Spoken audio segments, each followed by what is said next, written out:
Halo teman-teman, kembali lagi dengan channel ini. Pada video kali ini, aku akan menceritakan sebuah cerita yang terbilang seram, di mana ada seseorang anak yang sangat digemari oleh bangsa lelembut. Dan sebelum lanjut ke ceritanya, inilah cerita si Imon.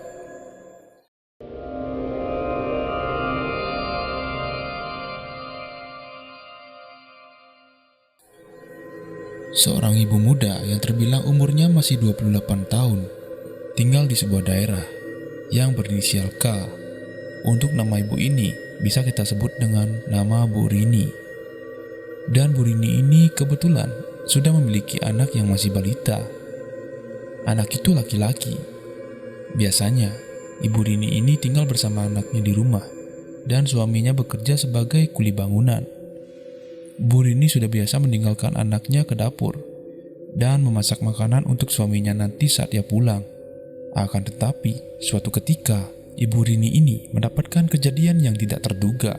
Anak Bu Rini, yang bisa kita sebut dengan namanya Wawan, sedang berbicara sendiri di atas tempat tidurnya. Bu Rini yang melihat hal itu, terdiam sejenak dan mengintip anaknya. Selang beberapa lama, anak Bu Rini ini berhenti berbicara dan melambaikan tangannya ke arah jendela.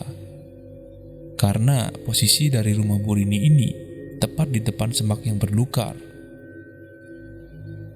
Selang beberapa lama, Bu Rini menghampiri anaknya. Lalu ia bertanya bahwa siapa yang kamu ajak bicara, Dek? Karena Ibu Rini ini memanggil anaknya dengan sebutan adek. Lantas anaknya menjawab, "Ada teman datang." Bu Rini pun kembali menanyakan sembari ia terkejut. "Lah, teman siapa? Dari mana datangnya? Kan tidak ada siapa-siapa, Dek." Anaknya pun kembali menjawab, Ada, dari arah sana," sambil menunjukkan ke arah semak-semak. Bu Rini yang mendengarkan pernyataan dari anaknya dibuat cemas, karena ia takut bahwa anaknya ini memiliki keterbelakangan. Sebelumnya, saat si Wawan ini berusia 1 tahun, tidak pernah terjadi apa-apa dengannya. Hanya saat ini, Bu Rini melihat anaknya bisa berbicara sendiri. Pada sore hari, ketika suami Bu Rini ini tiba di rumah, ia lantas memberitahu bahwa si Wawan berbicara sendiri sembari melambaikan tangannya. Akan tetapi, suami Bu Rini yang bisa kita sebut dengan Pak Sutisno hanya mengabaikannya saja dan langsung duduk di ruang tamu karena ia sangat lelah sepulang kerja. Kemudian, Bu Rini ini langsung menghampiri suaminya dan memberitahu kembali bahwa anaknya itu berbicara sendiri. Lantas Pak Sutisno ini menjawab, "Kamu ini Rin, udah punya anak belajar halu. Mana ada anak kita bicara sendiri? Mungkin saja ia sedang belajar menghafal huruf." Bu Rini kembali menjawab dengan nada yang tegas, "Untuk kali ini, tidak Pak. Wawan berbicara layaknya saling bertanya." Dan kemudian melambaikan tangannya ke arah jendela belakang rumah kita. Suami Bu Rini ini pun menegaskan kembali, "Udahlah, jangan dibahas, gak mungkin anak kita seperti itu." Pak Sutisno pun langsung pergi dari ruang tamu, lalu menuju ke kamar sembari ia beristirahat. Bu Rini pun tampak kecewa dengan pernyataan Pak Sutisno, dan menganggap hal pernyataan suaminya itu hal yang wajar, mungkin karena tidak ada bukti bagaimana suaminya bisa percaya dengannya.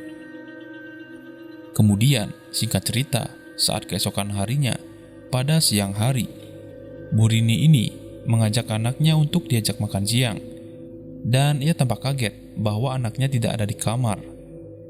Lalu Bu Rini ini bingung mencari anaknya, dan tidak sengaja ia melihat si Wawan berada di belakang rumahnya. Akan tetapi, untuk kali ini, Bu Rini dibuat bingung lagi, karena anak Bu Rini ini sedang duduk bersila dan memejamkan matanya.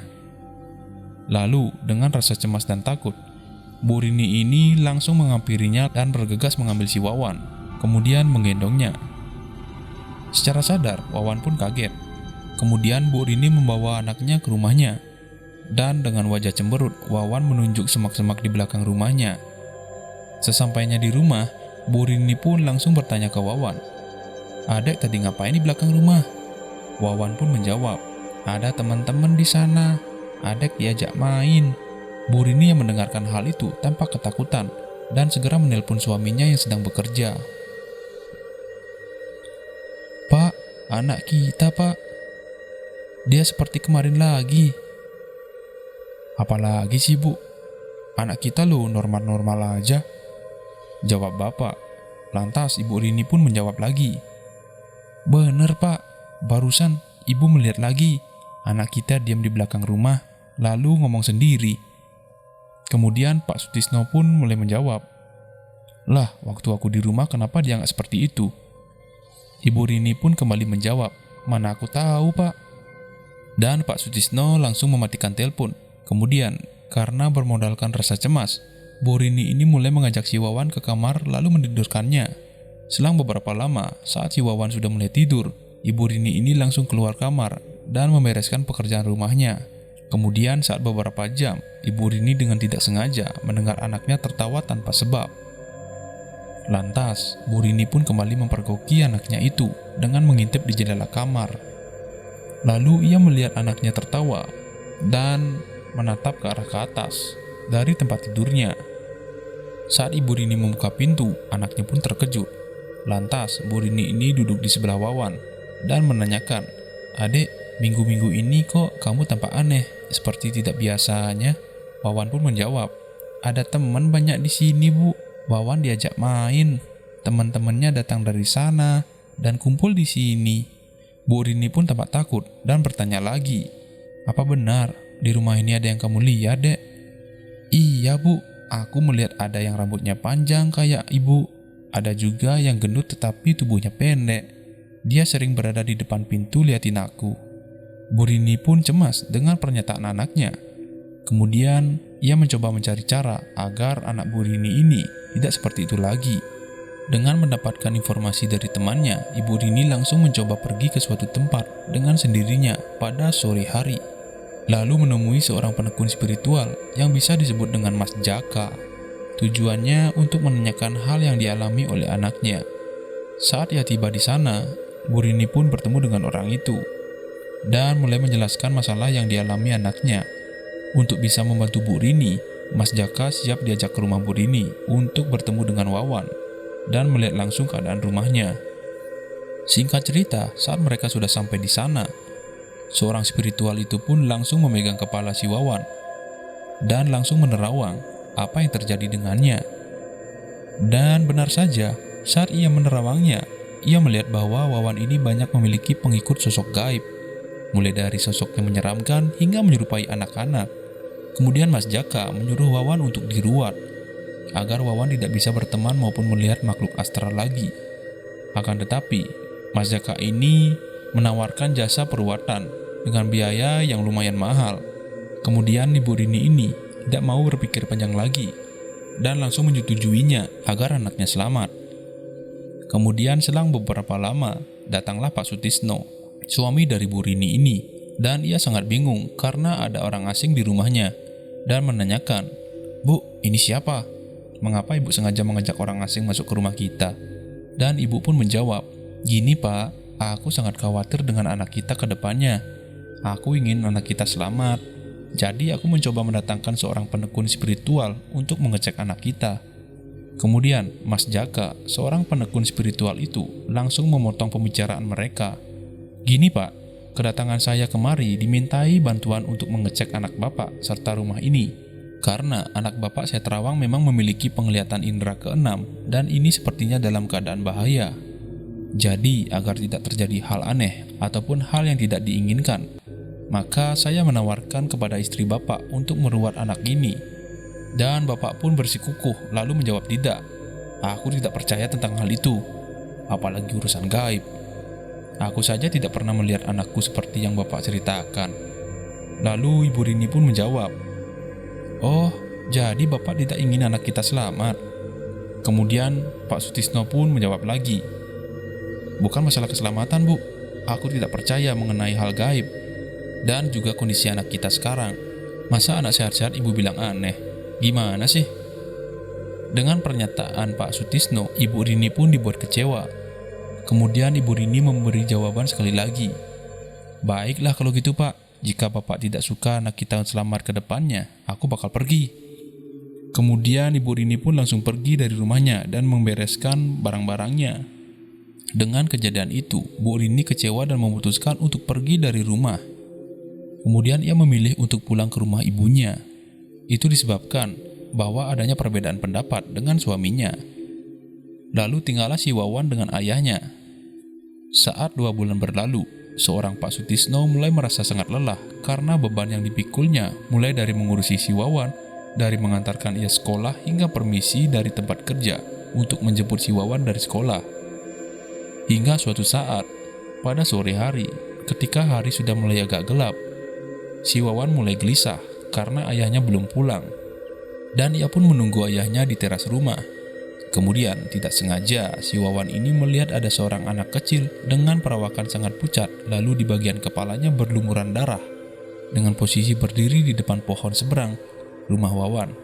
Karena rumah Wawan ini terletak di sebuah gang yang berada di perkotaan, kemudian Wawan pun menatap seorang itu. Lalu dengan tidak sengaja, seseorang yang ia lihat itu sudah berada di belakangnya. Kemudian, karena si Wawan ini memang anak yang bisa melihat hal gaib, seseorang itu pun mulai mengajaknya mengobrol dan menyuruh si Wawan untuk bertemu dengan keluarganya karena anak itu telah meninggal dan rohnya masih gentayangan. Seseorang itu pun menceritakan kejadian-kejadian yang dialaminya terhadap Wawan. Dan kemudian Wawan pun sangat sedih mendengarkan kejadian yang dialami oleh seseorang itu. Lalu, dengan sigap, Wawan akan membantu seseorang itu untuk mencari keluarganya. Saat ia berjalan mengikuti seseorang itu, tiba-tiba ayah si Wawan ini baru sampai rumah dengan membawa sepeda motor. Lalu ayahnya pun menanyakan, "Kamu mau kemana, Dek?" Dan si Wawan pun menjawab, "Ini Pak, ada teman yang ngajak pergi. Aku mau bantu dia, Pak." Pak Sutisno pun tampak bingung. "Lah, teman siapa?" ujar Pak Sutisno. Wawan pun menunjuk bahwa di depan Wawan ada seseorang anak. Kemudian ayahnya pun mulai mencari-cari, dan tidak ada seseorang pun di sekelilingnya. Lalu dengan tegas Pak Sutisno ini menyuruh si Wawan masuk ke rumah. "Wan, sini masuk ke rumah, dan jangan buat bapak stres. Jika kamu tidak mau masuk, nanti bapak kunci kau di luar rumah." Karena ayahnya berkata seperti itu, Wawan pun takut dan langsung dengan cepat masuk ke dalam rumah. Kemudian seseorang misterius itu tiba-tiba menghilang.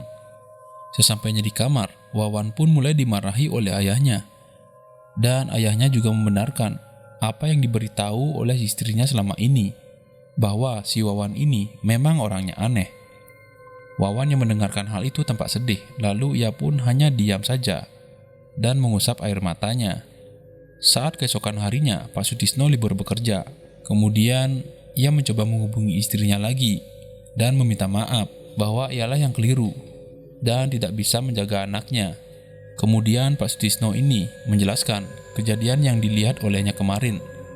Kemudian Pak Sutisno ini menjemput si istrinya untuk dibawa ke rumah. Lalu mereka mulai bertanya ke Wawan apa yang sedang terjadi dengannya. Kemudian Wawan pun bercerita bahwa ia tidak ada aneh-aneh dan ia sering melihat ada seseorang yang menghampirinya, mulai dari orang yang rupanya layaknya manusia dan juga menyeramkan.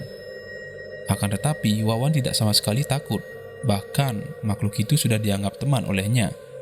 Mendengarkan penjelasan dari Wawan, Bu Rini dan Pak Sutisno mulai berencana mendatangkan seorang tokoh kiai untuk meruat dan juga membersihkan rumah mereka agar bisa terhindar dari makhluk-makhluk tersebut. Pada keesokan harinya, datanglah seorang tokoh kiai yang bernama Pak Ahmad akan melakukan peruatan terhadap Wawan. Wawan yang tahu dirinya akan diruat hanya diam saja, karena Wawan ini belum mengenal apa itu dunia lain. Maka dia hanya diam saja. Kemudian didampingi kedua orang tuanya, peruatan itu dimulai dengan membasuhi si Wawan dengan air suci. Lalu dengan tidak sadar, si Wawan ini berteriak. Kemudian tiba-tiba mata Wawan berubah menjadi merah dan Wawan juga muntah-muntah. Lalu Pak Kiai itu langsung mengucapkan mantra dan mengarahkan jari telunjuk kanannya menempel di depan dahi Wawan, sehingga Wawan pingsan dan tidak tersadarkan diri. Kemudian Pak Kiai ini mulai membangunkan Wawan kembali dan memberikan air putih yang berisikan mantra ke Wawan. Setelah itu Pak Kiai itu mulai menjelaskan bahwa Wawan ini memang orangnya disukai oleh makhluk tidak kasat mata dan juga bangsa jin. Jika lambat pertolongan, ia bisa saja dibawa ke dimensi lain. Mendengarkan pernyataan itu, Pak Sutisno dan juga Bu Rini lega dan sudah menyelamatkan anaknya sebelum terjadi hal yang tidak diinginkan olehnya. Dan kemudian, keesokan harinya Wawan pun tidak mulai bertingkah aneh lagi. Dan dia pun mulai melakukan aktivitas seperti biasanya. Baiklah teman-teman, mungkin itu saja cerita dari video ini. Mohon maaf jika ada salah kata dan penyebutan pada video ini. Kemudian bila kalian suka dengan video di channel ini, silahkan subscribe ya. Dan jangan lupa nyalakan loncengnya agar kalian tidak ketinggalan video baru dari channel ini. Sekian dan terima kasih.